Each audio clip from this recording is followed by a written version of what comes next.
गंगोत्री के मुख्य मार्ग में हम खड़े हैं, लेकिन अब लाइव तस्वीर में आपको दिखा रहा हूं जो पहाड़ियां अभी भी देखिए लगातार दरकते हुए नीचे आ रही हैं। देखिए भारी मलबा जो ऊपर से लगातार गिर रहा है। गंगोत्री का ये मुख्य मार्ग है, यहीं से देखिए लोग चारधाम यात्रा के लिए जाते हैं, लेकिन लगभग पिछले 8 घंटे से मैं यहाँ पर फंसा हुआ हूँ। देखिए रोड ये पूरी तरह से ब्लॉक हो गया है और 30 फीट चौड़ी ये पूरी सड़क है। हर तरफ आपको पत्थर यहाँ पर दिखाई दे रहा है। आगे 3 से 4 जेसीबी मशीनें, पोकलेन मशीन लगी है। देखिए जूम करिए अभिषेक इस तस्वीर की तरफ, देखिए ऊपर से किस तरह से पहाड़ी अभी दरक रही है और जो छोटे छोटे पार्टिकल है अभी भी पहाड़ों से लगातार नीचे गिर रहे हैं। बड़े बड़े यहाँ पर पत्थर जो नीचे गिरे हुए हैं, क्योंकि अभी जो है लगातार रेस्क्यू ऑपरेशन जो है यहां से पहुंचाया जा रहा है। हेलीकॉप्टर की मदद से भी देखिए जल्दी ऑपरेशन संभव नहीं है मीनाक्षी अनामिका, और हमारे पीछे लगभग 5 से 6 एम्बुलेंस खड़ी हैं जो गाड़ियां मदद के लिए यहां पर पहुंच रही हैं सामान लेके धराली गांव की तरफ, वो भी यहां पर देखिए आपको दिखाई देंगी।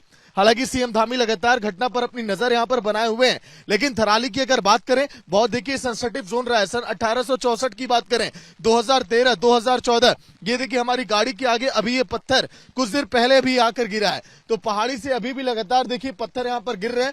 बगल में देखिए हमारी गाड़ी खड़ी और पीछे जो यहाँ पर रेस्क्यू ऑपरेशन के लिए गाड़ियां यहाँ पर जा रही हैं, जिसमें लगातार सामान लेकर जाया जा रहा है। जो भी लोग आपदा में देखिए प्रभावित हुए हैं, राहत सामग्री उनके लिए इन्हीं गाड़ियों के जरिए जा रही है। वो राहत सामग्री भला अब जाएगी कैसे, ये अब लोगों के सामने चिंता पैदा हो गई है। पीछे अगर मैं आपको जूम करके दिखाऊं, आइए 4 से 5 एम्बुलेंस जो लगातार अब मदद के लिए वहां पर भेजी जा रही हैं। कई सारी एम्बुलेंस के लिए वैकल्पिक मार्ग भी देखिए सोचा गया, लेकिन वो वैकल्पिक मार्ग भी बहुत खतरनाक है। ये सबसे सुगम और बेहतर मार्ग था, लेकिन देखिए पूरे रास्ते अभी भी यहाँ पर खराब है। अभिषेक देखिए इधर जूम करिए, 108 की लगभग 5 से 6 एम्बुलेंस गाड़ियां। भैया आप लोग किधर जा रहे हैं रेस्क्यू ऑपरेशन के लिए? ऊपर की ओर, ऊपर की ओर आप लोग जाएंगे। कितनी गाड़ियां अभी तक जा चुकी हैं? हमारी अभी 2 तो निकल गई, अभी 4 और जा रही है और बाकी है। कब से आप लोग यहाँ पे फंसे? हम लोग तो रात से ही फंसे हैं। हम तो अभी आए हैं नीचे से। अभी और गाड़ियां आप लोग के पहले जा चुकी हैं जी?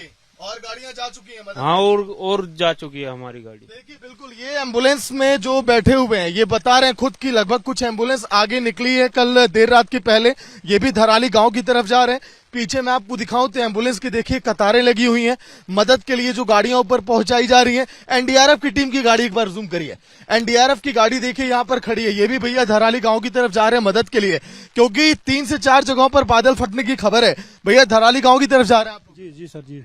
कितनी टीमें अभी तक रवाना हो गई है? लगभग 10-12 टीम जा चुकी है। हाँ। तो अभी तो बहुत जगह आगे कहा जा रहा है कि रास्ता इसी तरह से खराब है। नहीं, रास्ता भी खराब आ गया। जी जी। तो देखिए एक्सक्लूसिव है, रिपब्लिक भारत पर सबसे पहले दिखा रहे हैं। एनडीआरएफ की जो रेस्क्यू टीम की गाड़ी है वो देखिए अब पहुंच रही है धीरे धीरे। पायलट भी यहाँ पर हैं, वो भी जान रहे हैं बहुत भारी परेशानियां अभी आगे यहाँ पर झेलनी है, लेकिन एम्बुलेंस अब देखिए जो यहाँ पर जानी है उनके सामने बड़ी चुनौती है, क्योंकि जो लोग लापता हैं, जो लोग यहाँ पर घायल हैं, उन्हें कैसे यहाँ पर पहुंचाया जाए, कैसे ये लोग वहां तक जाएंगे, क्योंकि यहीं पर राहत सामग्री की भी गाड़ी है। लेकिन सबसे बड़ी और अहम बात मैं यहाँ पर बता रहा था मीनाक्षी अनामिका, सन 1864, 2013, 2014 की तस्वीरें और अब 2025, 4 बार धराली गांव में बादल फटने की घटना सामने आ चुकी है। कई बार मौसम वैज्ञानिकों ने, भूवैज्ञानिकों ने इस बात को लेकर अलर्ट जारी किया कि ऐसे ही जब बादल फटेगा धराली जाने वाले हिस्सों में आपदा आएगी तो उसके लिए इंतजाम बेहतर किया जाए। लेकिन बहुत सेंसिटिव जोन है धराली, भूकंप के लिहाज से भी कहा जाता है कि वो जो पूरा इलाका है वहां पर कई बार भूकंप वहां पर आ चुके हैं, लेकिन फिर भी जो वहां के लोगों को कहीं और बसाया नहीं गया। जो भूवैज्ञानिक हैं वो भी इस बात का आकलन यहाँ पर जिक्र कर रहे हैं, लेकिन 100 से ज्यादा लोग अभी लापता हैं, जो खबरें लगातार सामने आ रही हैं। यही नहीं, 10 से 15 जवान जो वहां पर देखिए हेलीपैड था, जो आर्मी कैंप था, वो भी पूरी तरह से वहां पर बह गया है और इसीलिए जो है रेस्क्यू ऑपरेशन में बाधा आ रही है। देखिए मैं जहां पर खड़ा हूं यहां पर भी भारी बारिश अभी हो रही है। पिछले लगभग 14 घंटे मुझे हो गए सफर करते हुए। इन 14 घंटे के अंतराल में इसी तरह से हमने तस्वीरें यहाँ पर देखी है। यहीं के भैया आप लोग? जी सर, मैं यहाँ होमगार्ड में हूँ सर, मेरी ड्यूटी लगी है यहाँ पे। अच्छा, ड्यूटी लगी है? जी सर। तो अभी तो मौसम यहाँ कितने बहुत खराब रहने वाला है, लोग बता रहने वाला सर, मौसम बहुत खराब रहने वाला है। सुबह से लगे हैं, कम से कम 5 बजे से यहाँ पे आ रखे हैं। ये मलबा आ ही रहा है। मलबा आ ही रहा है? हाँ, मशीनें तो खैर लगी है। क्या लग रहा है अभी कब तक क्लियर हो जाएगा, कुछ उम्मीद? पता नहीं, कुछ उम्मीद नहीं है सर। टूट ही रहा है, ऊपर से देख ही रहे हो आप लोग, टूट ही रहा है। देखिए जो लाइव तस्वीर में दिखा रहा था, इन्होंने भी इस बात का जिक्र किया कि अभी भी जो मलबा देखिए ताजा मैं दिखा रहा हूँ, जो मिट्टी में सना हुआ पत्थर है कैसे ऊपर से ये गिर रहा है। क्योंकि अभी धराली गांव तक पहुंचना देखिए बड़ा मुश्किल है, क्योंकि सारे रास्ते इसी तरह से बंद हैं। इस मलबे को हटाने में कहा जा रहा है कि लगभग 7 से 8 घंटे का वक्त अभी लग सकता है, क्योंकि पूरा देखिए नीचे मैं आपको दिखाऊं बहुत गहरी खाई पहाड़ी है। इधर आपको देखिए नदी आपको दिखाई देगी, बहुत गहरी यहाँ पर नदी भी है। और ऐसे में जो लोग यहाँ पर खड़े हैं, देखिए मैं भी जहाँ पर खड़ा हूँ खतरे के लिहाज से ये सही तो नहीं है, लेकिन लाइव तस्वीरें भी दिखाना बहुत जरूरी है दर्शकों को।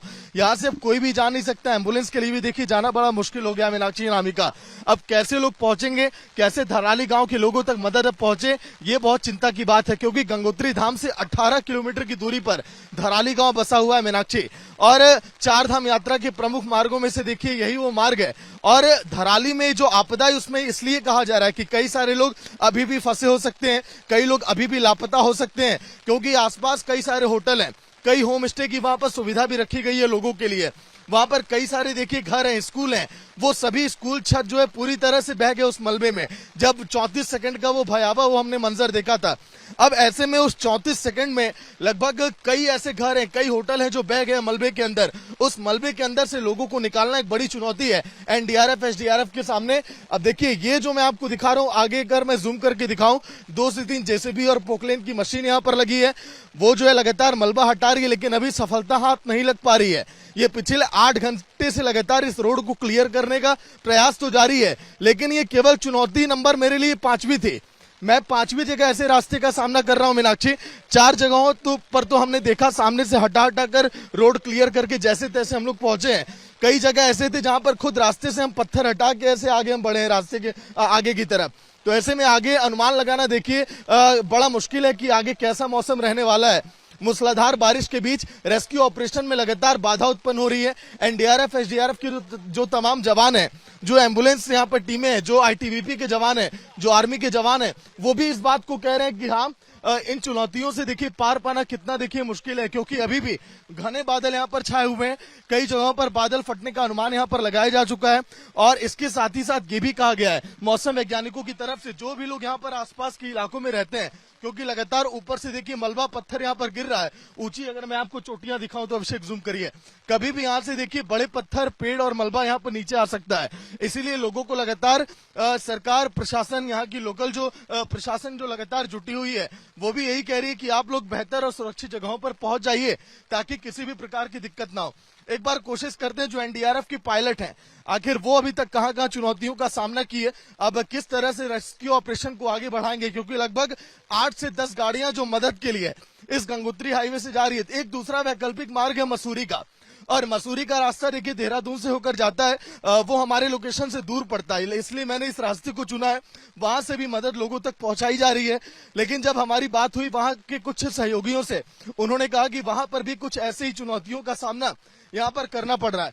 आइए जो एनडीआरएफ के जो पायलट हैं एक बार उनसे भी जानते हैं कि किस तरह से वो गाड़ी यहाँ पर चला रहे हैं। भैया एक मिनट, भैया अभी तक कहाँ से होकर आप आए, कितनी दिक्कतें हो रही हैं? बहुत दिक्कतें हो रही हैं, बारिश लगातार चली हुई है और आप देख रहे हो कितनी मौसम खराब है।